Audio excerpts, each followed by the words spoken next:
Well, thank you all. Thank you so much for being with the YWCA today. I used to like keep track of how many courageous conversations we had, but we've had so many now that I just want to welcome you to another courageous conversation sponsored by the YWCA El Paso del Norte. For those of you that are not aware, the mission of the YWCA is to eliminate racism, empower women, and promote peace, justice, freedom, and dignity for all. People may not realize this, but the YWCA is a social justice organization dedicated to serving our community.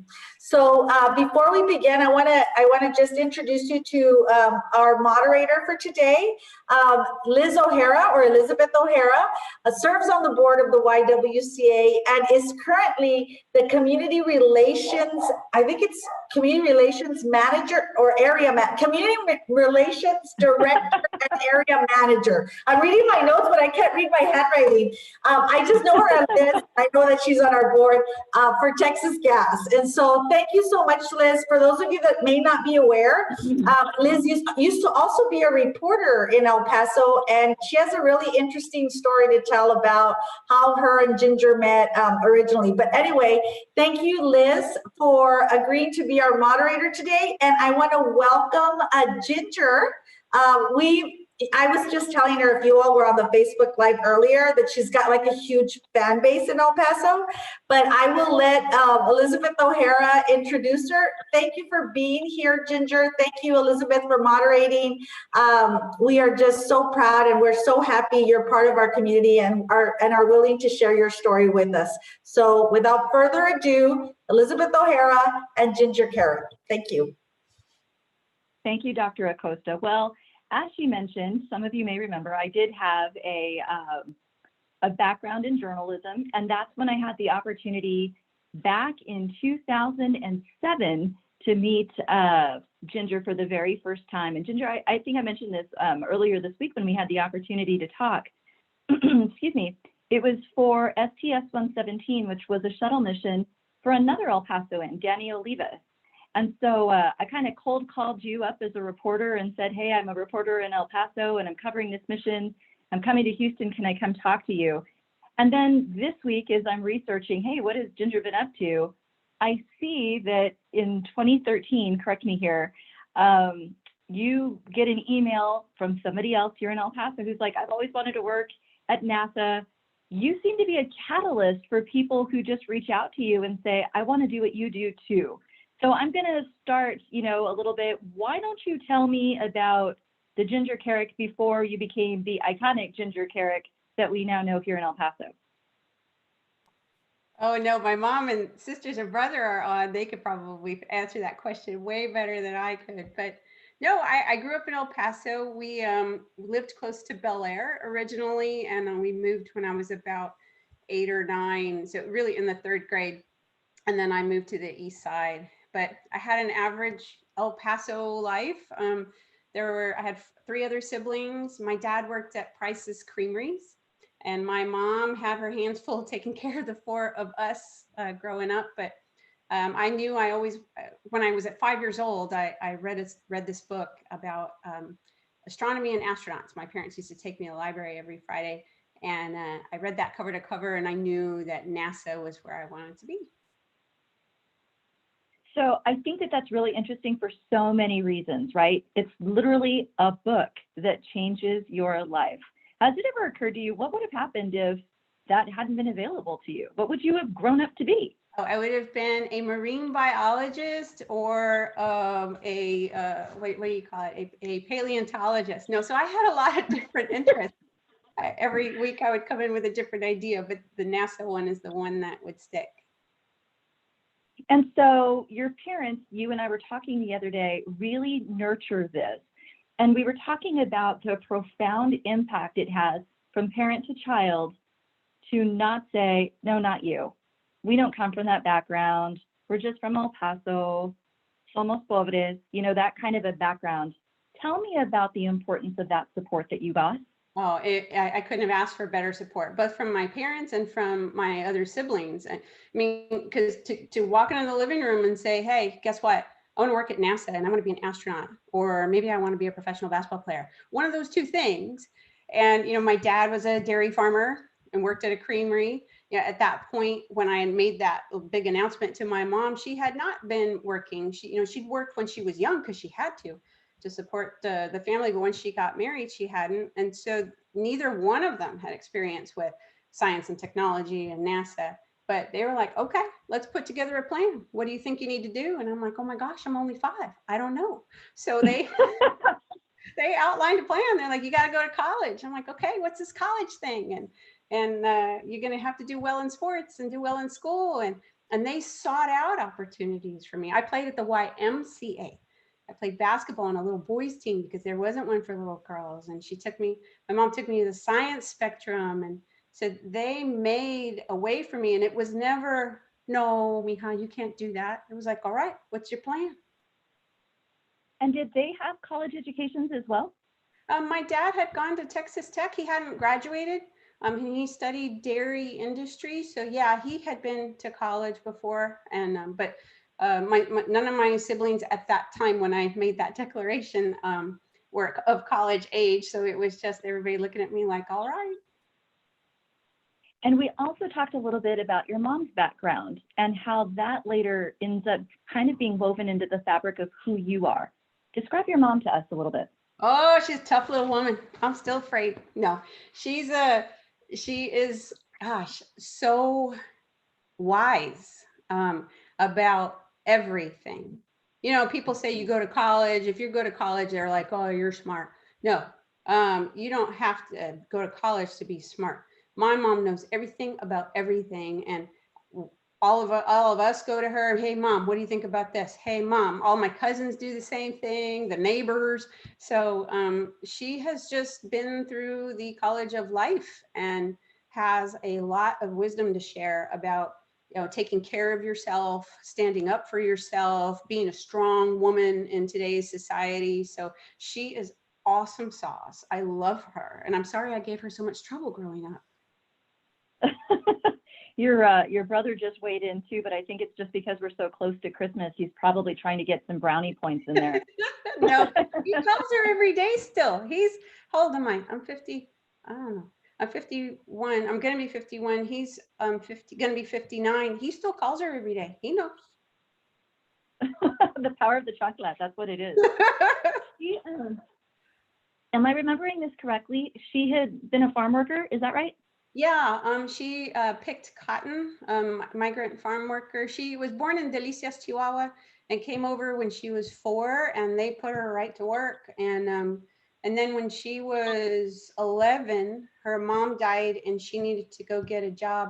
So she worked a little bit at the old El Paso cannery with one of my aunts, and then later on, she got a job at Price's Creameries too, on the assembly line. So here you are growing up in East El Paso with 2 hardworking parents. You have a lot of ambition. Now you mentioned you wanted to do NASA or basketball player. Are you a tall woman? Were you athletic? I'm horribly short.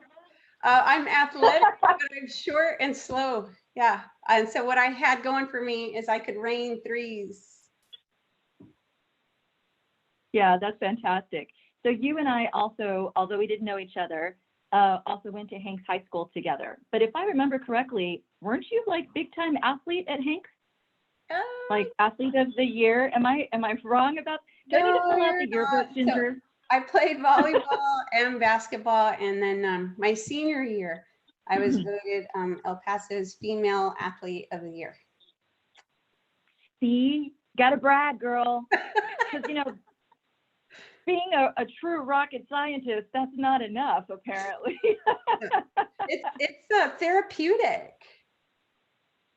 Yeah. So tell me then, after Hanks High School, you know, we talked a little bit about at this point in your life, your mom was alone. Your dad had passed away a few years before. You're thinking about college. Walk me through that. That's another challenge. Yeah. So when my dad died, I was in the 7th grade, and my mom, up until that point, you know, part of the lecture I got when I was 5 was, it's going to be fine. Your dad has a great paying job. We'll be able to help you pay for college. So when he passed away, my mom wanted me to make sure that I understood that that was not going to be the case anymore. So she had me look at her paycheck and my dad's paycheck. And she's like, all right, miss, you're good at math. Let's do the math. And how much less is it? And I'm like, oh my gosh, that's 1/5 of what dad was making. And she says, all right, we're not going to be able to pay for college. So you have to go get scholarships. So I'm 11 and I'm like, oh my gosh, what's a scholarship? So she took me to the library again and she explained all this stuff to me. And so I knew that the only way I was going to go to college was if I did really well in sports and if I did really well in academics, and that I could apply for these scholarships. So when I got to my senior year, I had a lot of scholarships to choose from, both academic and athletic. So that was good. She kept me on the right track so I could do that. And I had a scholarship to UT Austin, and it was 5 years, full ride. I'd get a degree in aeronautical engineering, but I would have to leave El Paso. And I was 17 and I wasn't ready yet. And Sure. so I just told my mom, I don't trust myself. I'm going to go out there and do something stupid. And so she's like, okay, let's stay at home for a couple of years and grow up till you don't feel like you're going to go do something stupid.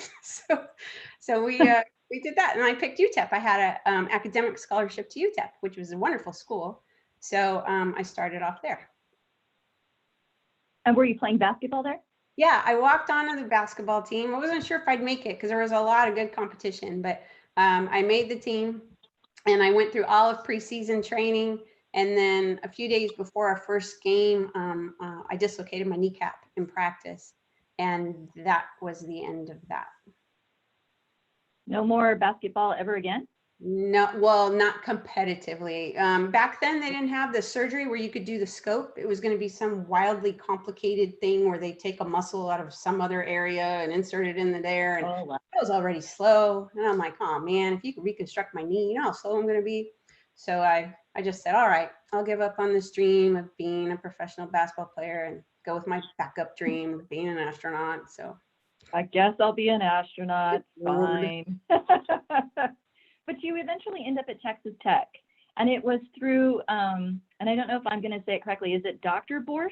Yeah, Dr. Borst. Uh-huh.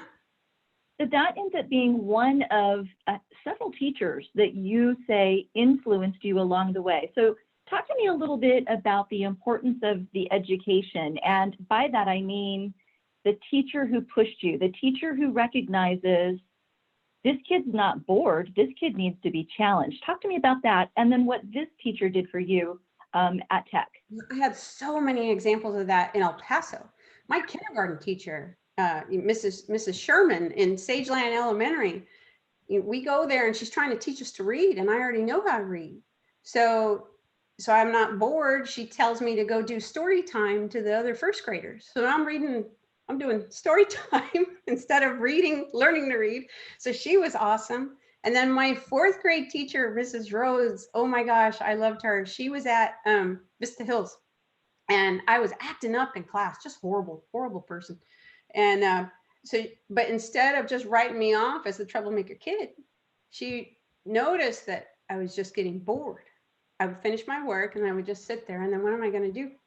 So she called my mom, and they worked out some deal where she set up all these puzzles and games and brain twisters in like the supply closet. So I used to say, yay, if I finish my work, I can go to the closet. But she was awesome. My 6th grade teacher, Mrs. Rivera, used to bribe me with Snoopy stickers because I love Snoopy. And if I did extra credit assignments, she'd put an extra sticker on my folder. So they each found what motivated me, but they were secretly enhancing my mind. I just thought it was cool to get Snoopy stickers. So you fast forward, I had that in 7th grade math, 8th grade math, Mrs. Richardson, Mrs. Weaver at Desert View. I had it in high school with Mr. Masterson. And so then I go to apply to college, and I reached out to the chairman of the physics department at Texas Tech, and I said, hey, here's the deal. I have a 4.0 at UTEP, and I want to work at NASA one day, but I don't have any money to go to college. is there any way you could help me with scholarships or just leads on part-time jobs, anything. I'm willing to do anything. And so my mom and I went to visit him, and he found me 3 scholarships and 2 part-time jobs. And that was all the money I needed for my junior year. That's amazing. How do you repay something like that back? Oh gosh, you don't. You he told me, he's still one of my dearest friends. He's coming to my wedding in March. I made him a cookie one Christmas, like in 1993, and he still has that cookie in his freezer because it was this little gingerbread man that looked like him, and so he shellacked it and stuck it in his freezer. So not that, I guess it sounds creepy now that I share it, but it's actually just an example of how significant our relationship is. He's wonderful. And there is nothing I could do to repay him except, continue to tell him thank you and continue to sing his praises to people. I don't know. I think that when I look at, what was written here, and I'm going to read it, I think that if you had been my student, that's really all the heart swell that I would need. So I'm going to just read this really quickly. It's a little bit about you, that you were the first female Hispanic flight director in NASA's history. Currently, the Deputy Director of Johnson Space Center's Exploration, Integration, and Science Directorate, where you provide direction to more than 400 civil servants and contractors to enable human and robotic exploration missions to the moon, cislunar space, and to develop and demonstrate capabilities for human missions to Mars. That is amazing. But how do you get from tech to that? Tell me a little bit about mentorship, the women that you've met along the way, men and women who can be mentors. I mean, obviously you have grit, you have resilience. You just cold call somebody from Texas Tech and say, hey, I need help. But what gets you from there to here? And who helped you along the way? You hit the nail on the head. I can't do any of this by myself. And so I'm at Texas Tech. My first semester, I did horrible. I did enjoy myself my first semester away from home. My GPA did not. But I picked myself back up, and I got an application into NASA.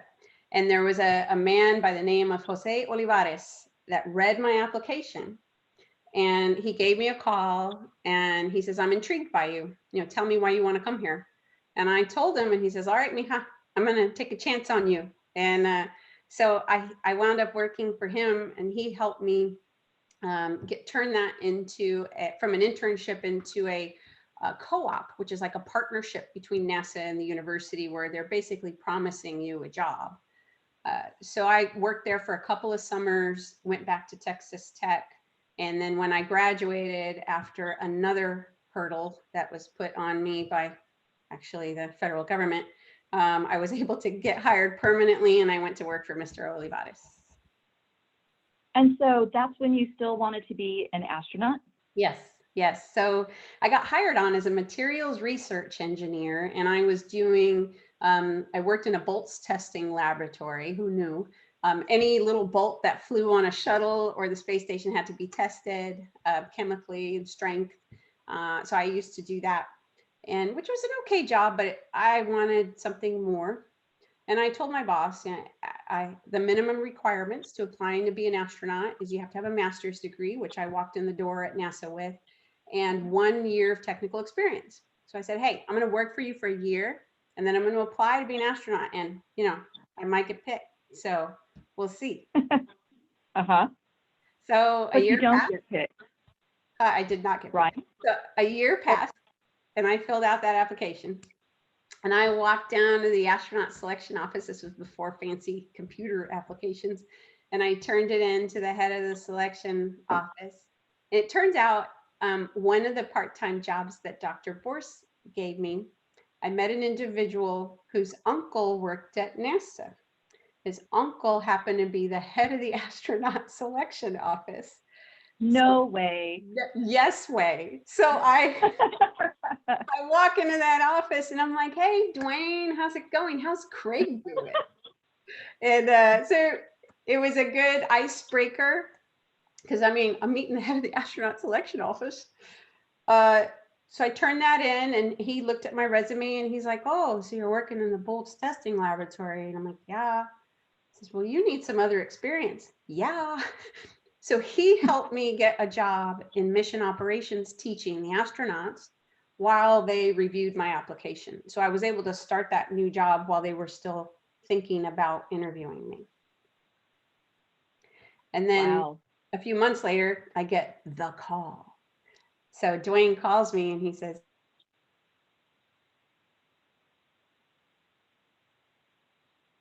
Oh no, did I lose you? She might be frozen. Oh no. Like I hear the little jingle bell that she may be coming back on. Just a second. Are we getting her, Kayla? yes. Yeah, she's back. There you are. All right. Part of working at NASA is to have redundancy readily available. Well, I was telling our audience, I said, I'm going to give her a hard time because she said her computer was a little bit of a dud. Yeah. Well, the work computer doesn't use Zoom. The personal computer does, and it's a dud. So then I have my wireless at home went out. So I've got my backup wireless. I'm down to single That's awesome. string, but we're good. That's it. Okay. So what was I saying when we last left? We were talking about You got the you call. got the call. Oh, the call. Yeah. So he told me that there were 3,000 applicants and that they were going to select 120 to interview, and I was one of the 120.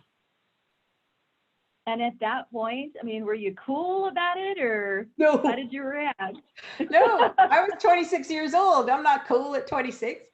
I was like, oh my God, what? And then I called my mom, of course. I called my family. I called my friends from school, so I was beyond excited. But so we all know now that even though that's where you were going, it doesn't happen. Life kind of pivots you. But this one was kind of beyond your control. What happened? Yeah, so I was super excited, and I thought there's nothing that can stop me. This is my dream. You know, the whole professional basketball player thing was beyond my control too. My knee went out, but this one, I've got it. So I go into the week-long interviews, and they did psychological screening. They did physical fitness, and I did fine on both of those. But then when they were doing the medical tests, they found something. They were scanning this area down on my belly and saw something. I had to come back in for an x-ray, had to come back in for a CT scan. And then they told me the news, and I just started bawling uncontrollably. When they put the CT scan results up, there were like 7 white dots on one side and about 6 white dots on another. And I had kidney stones. I'd never passed one, so I didn't even know I had them.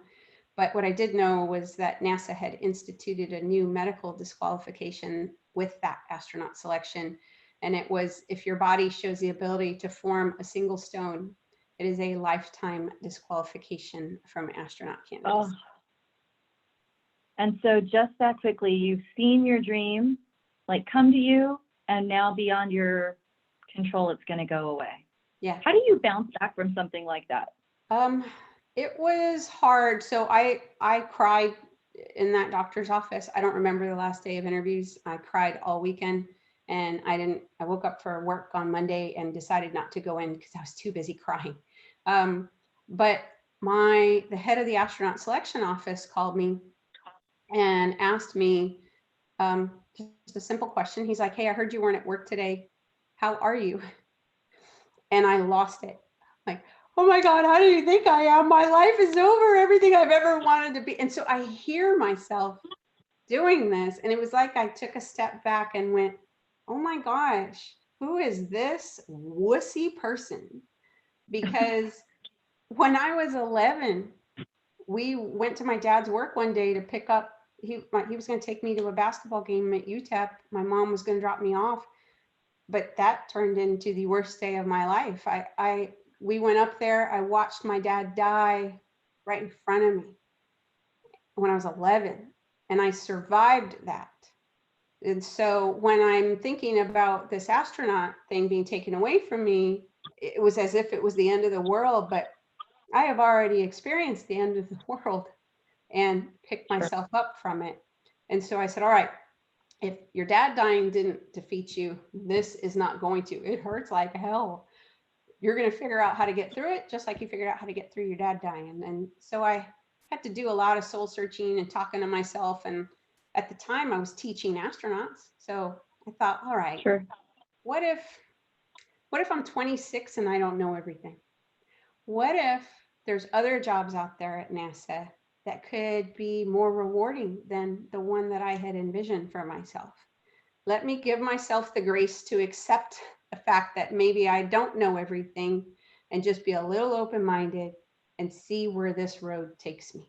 And it has taken me down some unexpected twists and turns. And I'm so glad I had kidney stones. And I'm glad that I wasn't just an astronaut. No offense to my fellow astronauts, but I like what I've been able to do better. Ginger, we had a question about why kidney stones disqualify you automatically. Oh, sure. So for the long duration missions on the space station, which could be from 6 months to a year, or for our missions to Moon and Mars, which would be longer, you got to make sure that people are as healthy as possible.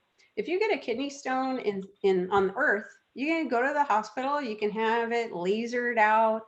But if you get a kidney stone in space, what are you going to do? You're not coming back home, because now the whole crew has to come back home. You can't just go by yourself.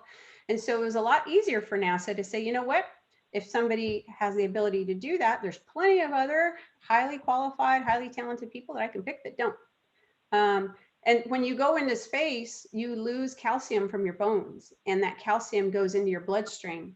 And so they were theorizing those stones could grow even faster in space. They could grow larger in space. So let's just not take the chance. Yeah. So Ginger, when you were teaching astronauts, is that when you first meet John Danny Olivas? Oh, yeah. Yeah, I trained him.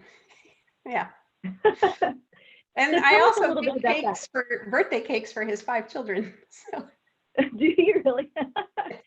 So it was when he was, I guess it was 2005. I was working as a journalist, and I saw a little teeny tiny, like 2-sentence blip in a UTEP magazine that talked about how he was now training to go into space. I don't know anything about this guy. I don't know anything about his mission, nothing. So I began to research. I'm trying to find everything I can about this guy from Burgess High School, nicest family, meet his parents, his wife, his children. And he says, oh, by the way, I'm not the only one from El Paso. You should talk with Ginger as well. And so I kind of see like this theme, right? Where somebody on our chat is asking about the networking of how you go about setting up career success through good networking. You had met the head of the astronaut program. Danny is telling me about you. It was successful for me. So how does that, kind of crossing of paths beget success? So I think it's a skill set that I've developed over the years, all because I know that I can't, well, 2 things. One, I know I can't do things by myself. There's always going to be somebody smarter than I am, or that has done something that I haven't done that I can learn from.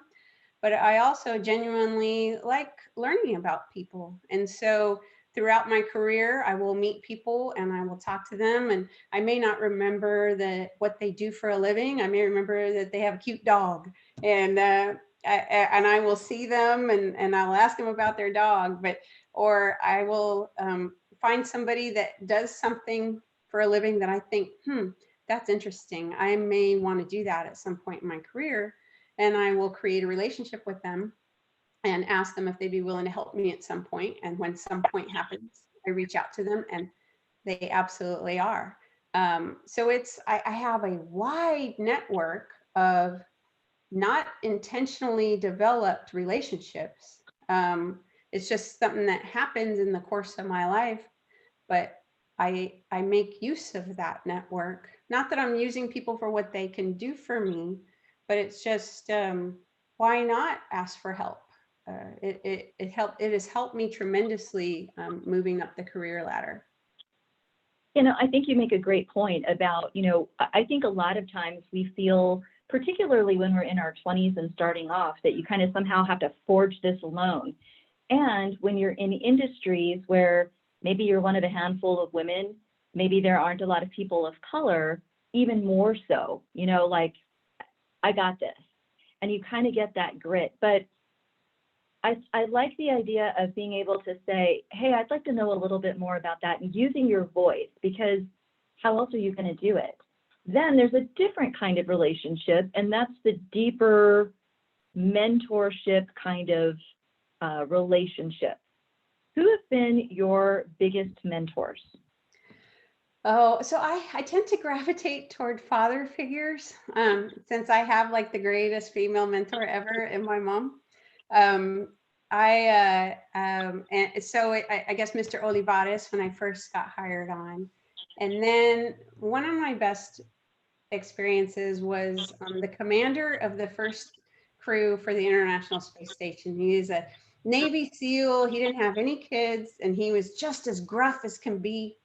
But he and I bonded, and I met him in 1997 when I got assigned to work his training. And he quickly reassigned me to be his own personal trainer and his personal integrator of all the operations products that he would be using on board the space station. That was in 1997. He flew in 2000, and fast forward 20 years, he's going to be giving me away at my wedding, since my real dad is not available to do that. But he has mentored me throughout the years. And then there was another man by the name of Randy Stone, who was the head of the organization that I worked for, and also a flight director. So when I became a flight director, he was so proud, and he mentored me through that experience, and then prepared me to do what I'm doing today. And his hopes for me were to work at the JSC center director level and be the director of JSC, like Ellen Ochoa was, who was another one of my mentors that I reached out to. So I like to have different mentors for different phases of my career, because people are equipped with different strengths. And you pay that back. Now, for those who, were hearing her say JSC, you're talking about Johnson Space Center. Yes. Oh, sorry, yes. I was seeing, as I was, researching for tonight, that a young woman from El Paso had sent you an email, and it said, hey, I'm from El Paso. I want to learn to do what you do. And it really appeared in this article that I was reading that you not only just meet her, but you begin to mentor her as well. So tell me about being the mentor rather than the mentee. What advice are you giving to people like her? I told Randy Stone and Shep, I would have to mentor 10,000 people to pay them each back for what they have done for me. And so what I have chosen to do is, the interns that come to NASA, they get a series of guest lectures from people across the center. I am always their first lecture. Every semester, they ask me to come talk to them. And I will come talk to them, and I will tell them my story about, the 47 different ways I screwed up on my way up here. And then all of the fun I have had since I've been at NASA. And I encourage them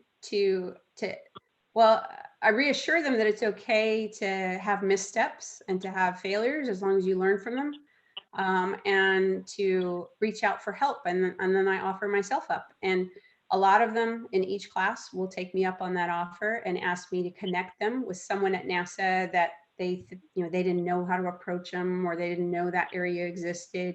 And I will make those first line connections for them. And then it's up to them.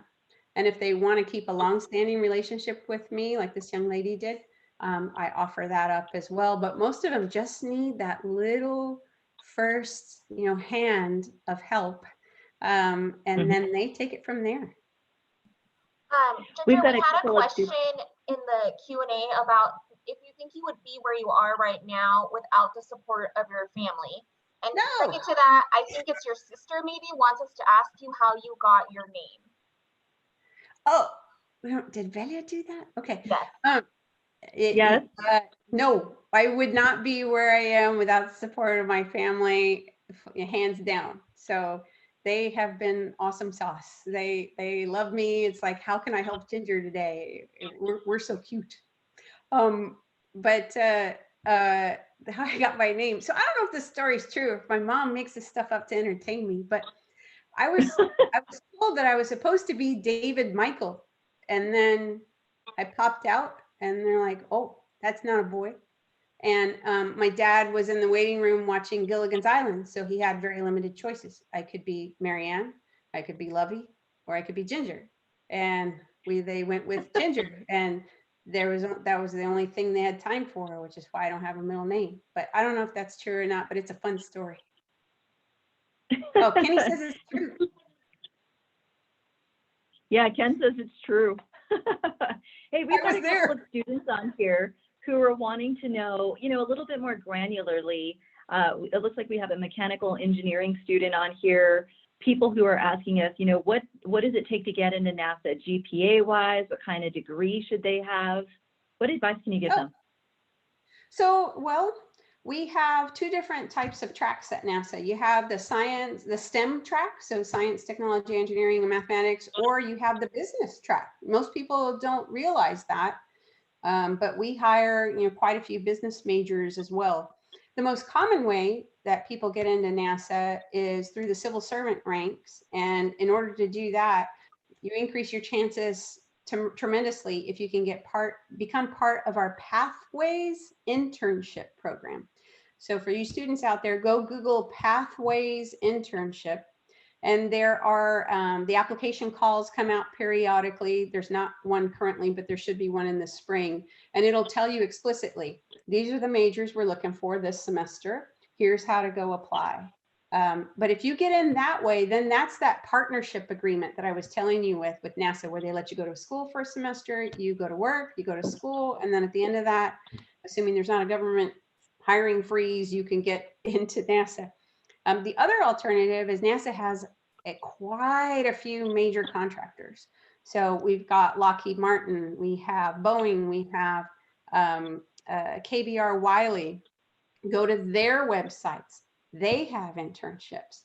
So, and I would recommend you do all of it, cover all your bases, and one of those things will stick, and that will be your front door into NASA. All right, sounds good. Now, you have been the flight director for how long now? Well, I was a flight director from 2005 to 2012, so for 8 years. So you were there for 8 years. What is, I think this is an interesting thing because, the way that you get billed often is first female Hispanic flight director. But, in talking with you the other day, it wasn't because of your gender, because of your background that you got there. It's because of your smarts. Do you want to address that a little bit? Yeah. People always ask me, how do you feel about being the first Hispanic female flight director? And I'm like, well, I never really put all that together until you just said that. There have been fewer than 100 flight directors in NASA's history, and there have been over 500 astronauts. So the fact that I was selected into this elite thing was what I was thinking about, not what my background was, because that has never been a point of discussion in my career. I show up with the right credentials, with the right experience, with the right attitude and the right confidence, and I get it. That's just how it works. And it doesn't matter if I'm female or male or Hispanic or not Hispanic. And so I never really gave it much thought. But there are people out there that need to see somebody that looks like them in successful positions. I am not one of those. I don't ever expect to see somebody that looks like me or acts like me because I'm special. And I'm going to get the job because I'm me, not because there's somebody that looks like me. But if people out there need that, then I am happy to provide that role model and say, all right, look, here I am. You could do it too. But most of you students out there should have the confidence in your own abilities and your own skill sets to say, there is nobody like me. That's why I'm going to go get this job. Well, Suzanne Vitamonte says it's also because you're really competitive. Oh, Susie, she knows. I was competitive in Girl Scouts when we were in Girl Scouts together. I'm going to get the most patches. So what are you doing these days? Tell me, what is a day in the life for you these days at work? Well, it's kind of weird because we're all like COVID, but so I'm at home just like the rest of you, working from home. But I started this new job during COVID and I interviewed on a computer. I have been meeting all my new employees on a computer. But it's quite a wide variety because I'm responsible for a lot of different things right now. We're trying to outline, what science we will conduct on the surface of the moon. We're trying to outline the plans for getting to the moon. How will it all be choreographed? What vehicles are going to come and go? And what analysis do we need to do? I'm looking at new technologies that we need to develop before we're able to go to Mars. We can't go to Mars right now. When you see in the news, we're going to Mars. No, we're not. There are certain technology gaps that we need to address, and my area is responsible for that. So in any given day, I could be doing spacesuits in the morning and science at night and technology development and analysis. So there is no typical day for me, but what I can tell you is I have fun every day. I love that. So you've now spent your entire career, more or less, at NASA. I can't see you like going, okay, I'm 65, I'm out. Like, you're going to do this forever, aren't you? No, So they wheel you out. No, I'm getting married in March, and we are working on retirement plans. I have other passions. I would like to do speaking circuits. I find that people need to hear motivational speeches, and I like doing it for college age students. Again, because I screwed up a lot and was able to still be okay. So I want to share that story with people. So I could see myself on the speaking circuit. I want to start a dog rescue for senior dogs. I bake cakes on the side, so I may want to start up my cake decorating business at full force again. We may move to Australia. My fiance has relatives there. It's so pretty there. So there's so many things I want to do, and that's why I mentor the young. This is for young folks. NASA is for young folks. So once once we get on the moon, I can hand it over to folks, and they can take us the next way. We have a question about what's some of the most rewarding moments of your career? Oh, so this one's going to sound corny, but it's true. So I give a lot of talks to students, and I was walking down the hall one day, and this person chased me down the hall, literally, Miss Kerrick, Miss Kerrick. So I turned around, and he was so excited with himself, and he's like, hey, I don't know if you remember me. And I'm like, oh my gosh, no, I'm so sorry. And he says, you're the reason I'm here. I'm like, what did you just say?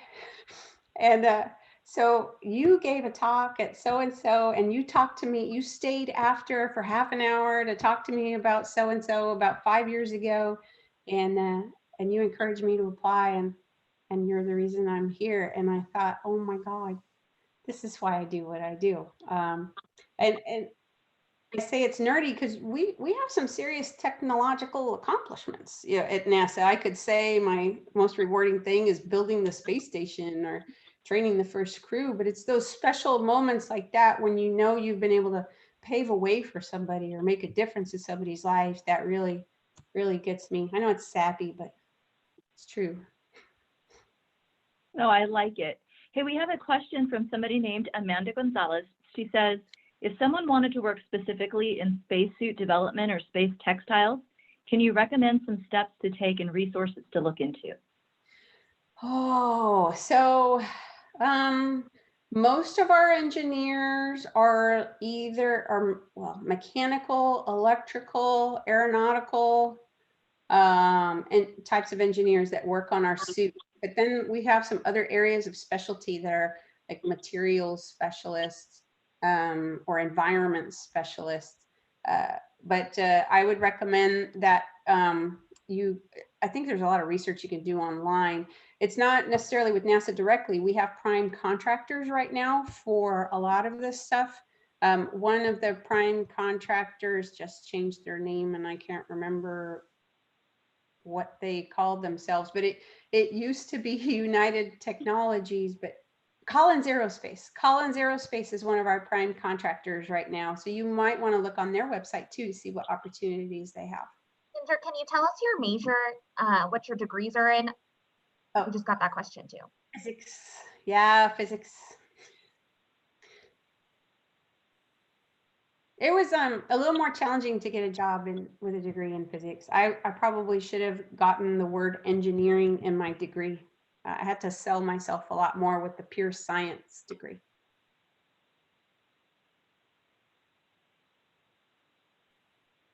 How many years of college?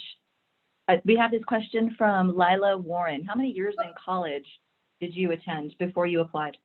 So you really, if you're going to go into NASA's internship program, you just have to be in your sophomore year. So you can do that. But to get hired permanently, you need at least a bachelor's degree. And they will also accept people with master's degree, but there's no requirement for someone to have a master's degree to work at NASA. Now, if you want to be an astronaut and you want to be competitive, you need to get a PhD. Maybe not just one, maybe two. Super brains. Here, I was just happy to get out of a 4-year degree, so I only had to take one math class. Where were you when I needed you? I loved physics. It was fun. And then you can apply it to basketball. You can apply, I used to be a pool shark. You can apply it to shoot and pool. So Ginger, we also got a question. You talked a lot about some of the barriers or the challenges that you faced. How did you get past that and continue? What got you through those times? Is one of the questions in the Q&A. I think we are all capable, far more capable than we give ourselves credit for. And I think the advantage that I have over most people is I have already seen the worst thing that is ever going to happen to me. Everything else will pale in comparison to watching my dad physically die in front of me. And so whenever I come across something that seems like, you know, the world is ending, this is the worst thing that ever happened to me, because we're human, you know. I used to have somebody break up with me and I'm like, oh my God, Mom. But you quickly realize that, all right, I'm human. I'm going to allow myself to feel this way, but now I'm going to analyze it. And the reality is this is not the worst thing that's going to happen to me.